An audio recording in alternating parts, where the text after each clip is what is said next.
Hello everyone and welcome to this video. Today I'm going to show you how you can make a preference file for any of your Adobe add-ons. In this video, I'm going to basically be using our extension testing template to remember some information and put that onto the user interface. This will apply as well for scripts and plugins, but more visually evident when making an extension. So we're going to be coding this pretty much from scratch, of course, just with the template here. And what I'm going to start by doing, we're going to dive straight in, is just remove all the stuff from our body. And what I'm going to do is now just go into my JavaScript and clear out everything here. It looks like what I was using before. This was for kind of some ideas to protect your products. So it's just a bunch of junk code and renaming of things. But I should probably update this for the GitHub, but nonetheless, we have here a basic template to get started. Inside of our initialization here, I'm just going to call a function called generate UI, and we're just going to generate a UI. I'm meaning to make a tutorial on this at some time in the future that, making UIs is actually really easy once you're getting used to it, and I want to show my kind of process on that. But the idea of the video is to create a remember me file, which remembers some settings that you put in as a user, and the next time you load up the extension, those settings are still there. So I'm thinking we're going to do like a text box. We can do like a text box with some text in it. We could do like a checkbox, remember whether it's checked or not, and maybe a button as well to save, and maybe we'll throw in one extra thing. But the idea is at least to teach the basics of this is how you can capture a state of your extension or your tool and then save it, and the next time they load it up, it is still there.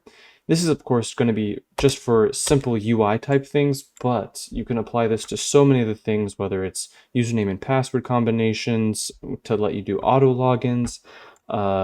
You could do it to remember certain states of the extension of how many previews you're displaying and a whole bunch of things like that.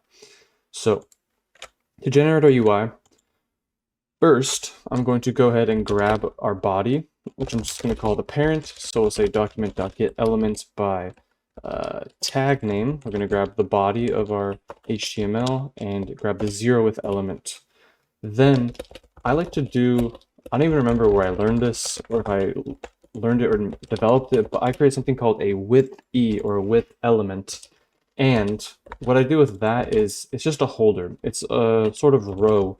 So I'm going to give it a class name called with E, and we're going to append it to our parent. Then over in our CSS, I'll just make a rule here for with E, and our with E is going to be relatively positioned. The display is going to be inline block, and the main thing I like to put is the width, which is 100%. Height, it can be whatever. We'll also set the text align to center, and just so we can see it, we'll make a red background. So now when we relaunch our extension, we're having already issues. So we'll go ahead and just load up the debugger and see what it says. Font not found for the monster app. But one thing, let's see what happens if I do a set timeout on the generate UI. We'll just wait for about 100 milliseconds. Honestly, not sure why. Maybe we haven't defined the height, so it's having, there it is, having a height of 0. So we shouldn't need that set timeout, I don't believe. Good there. Now, inside of the first with E, we said we're going to add a text input. So we'll say text input is equal to a new element, which will be an input type element. That input element will just have an ID, and the type is going to be a text type, so it contains text. And then the value is the current text that's within it. We'll just say, remember this text here. And then we'll add that to the with E, like so. Okay, now go ahead and go in and style it. I like to just kind of imagine how I'm going to style it. So generally we'll want the same positioning here. I'm going to remove the height requirement on the with E because I'm going to set the width and height of this text element. We'll say the width will be 60% and the height 15 pixels. Well, maybe 25. Sounds good. And then we'll say border none, outline none. The background color, let's make like somewhat darkish but kind of lighter gray.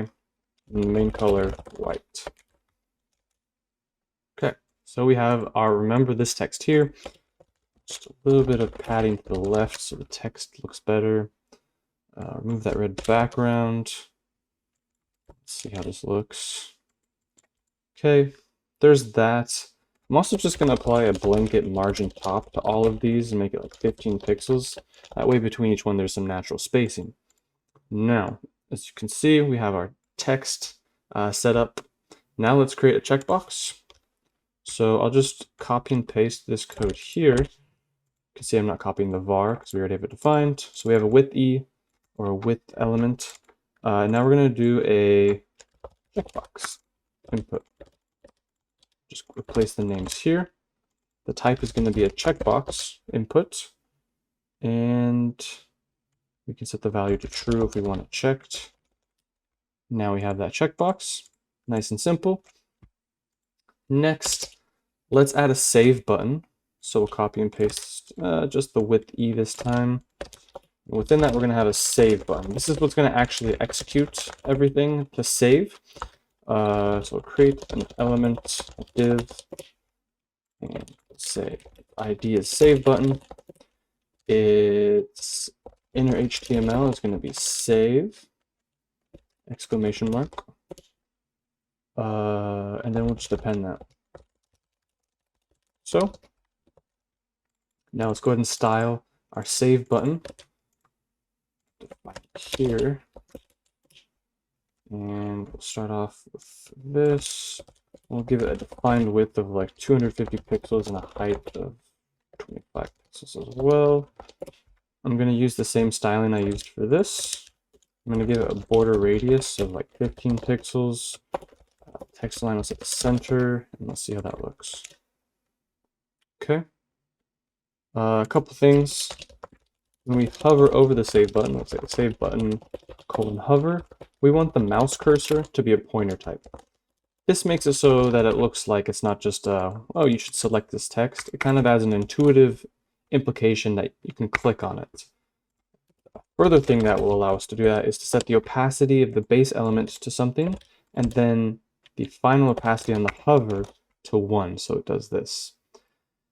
I'm going to make the button bigger, and you can see the text is kind of up at the top. So to alleviate this, comment if there's a better way, but I use padding top, and I've gotten good enough to kind of just eye how much padding there needs to be to compensate for that. So there we go. And lastly, if we want to make just a small adjustment, we might have to change the text again. Let's make the font larger, like that, then less padding. There we go. So now we have a text box that we want to remember the text that's within it, a checkbox which we want to remember, and then a button to save and execute all of those actions. Let's do one more that's a little bit more abstract. I want to do just a color, like a color box. So for the save button, we'll say color box. It's not going to have any HTML inside. And all the color box is going to be is a little, let's say, 25 by 25 pixel box. And we're going to set the color to whatever they save. This way we can have 3 different data storages. These are just kind of the basic ones. Of course, you can store colors, integers, bools, arrays, other objects. But that really does it for the base of the UI. And now what we can do is program the actual remember me file. So I call it remember me, it's preferences, whatever. So what we want to do is create an event listener. So whenever we click on our save button, we want to execute some stuff. So say save button dot add event listener. We're going to add a click. So we're going to click on it, and then we'll do this little function definition. And what are we going to do when we click on the button? what do we need to do? We need to save each data into a preference file. Now, let's go ahead and define what our preference file is going to look like in an object form. So it's just going to be an object. The first property is going to be our text input, and that's going to be something, comma. Next, we have our checkbox input. You can name these, of course, whatever you want. That's going to be, let's just say, true by default. No string there. And then we're going to have a color box, and that's going to be a string of some kind. So this is the format. Whether the text input, we can do, just let's put the default inside here. Check input will have true by default, and then this by default will be red. So we'll just say what that. Then we're going to actually define this as a global variable. So up here, I'm just going to say var global remember me is equal to this object. This will be our base default. So what we're going to do is when we first run this extension, if no remember me or preference file exists, we're going to create it and jam in this information into it. If it already exists, we're going to read it. But this is just like the starting thing. And if we read it, we just replace whatever this is. So let's illustrate this. We need to have fs, the Node.js library. So we'll say fs equals require fs. And this will let us do most of what we need here. The first thing we're going to do is check if our global remember me file exists. We need to define it. So let's just say we're going to put it on hard-coded onto my desktop. I'll say global reference file path is equal to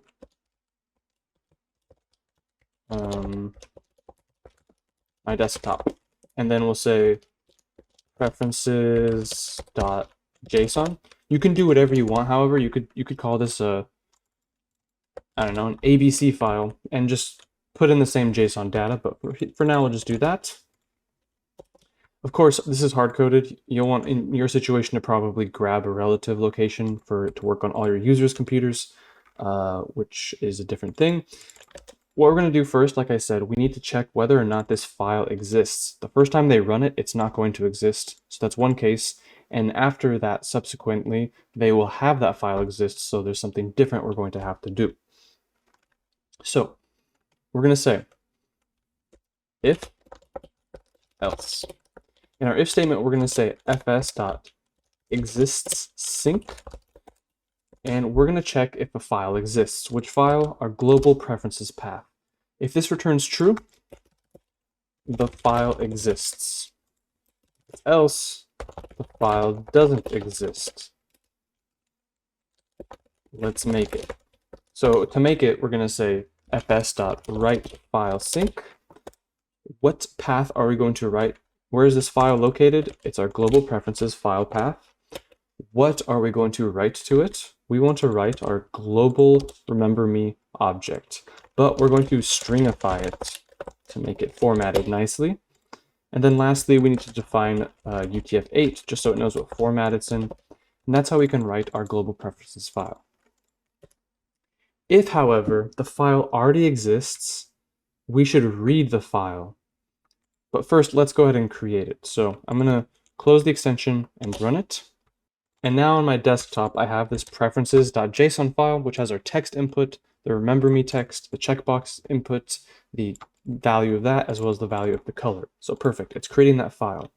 But now that that file exists, we need the other case of when it does exist. How do we read it? We say fs.readFileSync. Which file do we want to read? The global preference file path. And what encoding is it in? No, it's in UTF-8. This is going to return the object, but we want to actually JSON.parse it to have it in object format. And then we're also going to set the global remember me object to that value. So it'll basically just replace this default with whatever is in our global preference file path. Now, we've done the kind of initial setup when you first launch the extension, as well as every time after that you launch it. It's going to get the right data. And what do we do with that data? The first thing we do is we fill in the values. So instead of hard coding our text input value to remember this text here, we're going to grab our global remember me object, and we have the text input property. So I'll grab text input, and that will set the value of our text input to whatever is in this file path here. Then for our checkbox input, we're going to set that to be our global remember me object and the checkbox input value. And that's already formatted appropriately as a true or false, so we don't need to worry about anything other than that. And then lastly, for our color box, I'm going to remove that. And for this, we're going to take our color box style background color and set that equal to our global remember me what's it called? Color box. And one thing I've realized is we don't have a way to change the color. So what I'm going to do is every time we save it, it's going to generate a random color. So now this should look exactly the same. So now this should look exactly the same, but it doesn't. Let's go into our CEF remote debugging. Cannot read properties of undefined reading text input, line 36. Okay. So it's telling us that this data coming in from the global preference file is incorrect, I believe. Let's find out why. Let's console log here, console log afterwards, the global remember me. Let's see what that gives us. Now it's saying 38. I think this is actually the case where I might need that set timeout again. I think what's happening is it's trying to initialize the UI before it reads the file. So let's add a 150 millisecond delay to our generate UI function. So, and there we go. Now it's loading up properly, right? Apparently we just needed, we had some async issues with the file reading, and this had a global, I guess we could do it non-globally, but it's fine. It's a good thing to know. So now we know how to read the files in at the beginning. Let's look at how to save some new information. This is pretty straightforward. We're just going to be replacing our global remember me, text input, checkbox input, and color box. So we'll say global remember me. We'll start with the text input. In fact, set it equal to something, and we'll do the same for the text input, the checkbox input, and the color box.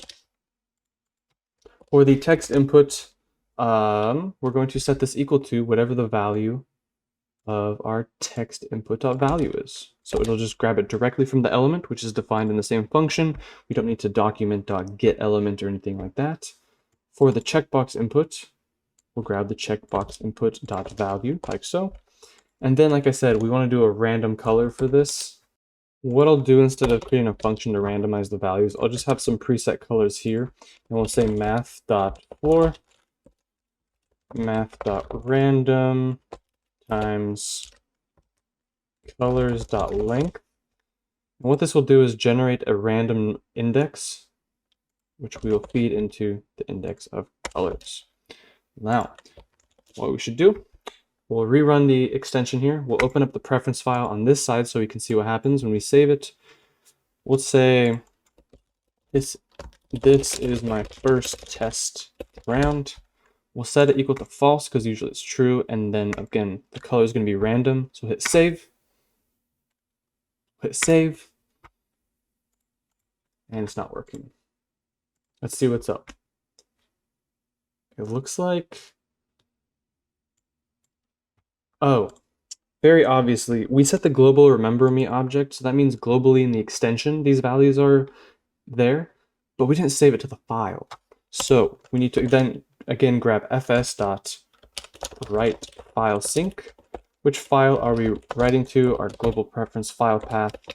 We're going to stringify any JSON data to make it appear good. What are we going to stringify? Our global remember me. And then what format? UTF-8. Now it should also write the file when we save it. So we'll say, this is my second attempt. Make it false, open the preferences, hit save. Look at that. If I keep hitting save, you can see the color box is going to change each time. It's not updating in the UI itself, which is fine. But if I reload it, you can see each time our color is changing. So that's just kind of the basics. I wanted to show you a kind of general idea of how you can create a preference file or a file that remembers the state of different things in your tools. This can apply for scripts, extensions, plugins, UXP plugins, anything like that. I just used CEP extensions as a template because it looks much easier to understand and you can kind of extrapolate to your needs based on that. And again, it doesn't have to be just simple UI elements like an input, a checkbox, a color. It can be complex states of your extension of, slider values that then change how many previews are in your extension. Or it can just be like a vast memory bank of all the UI elements you have in your extension. So lots of possibilities. I just wanted to create a general tutorial that shows how you can remember things inside of your tools and make your user's life a little bit easier. Thanks for watching, guys. I hope you enjoyed the video. Make sure you check out the other videos on my channel and the links in the description to check out some of the cool products I make. Thanks for watching, and we'll see you next time.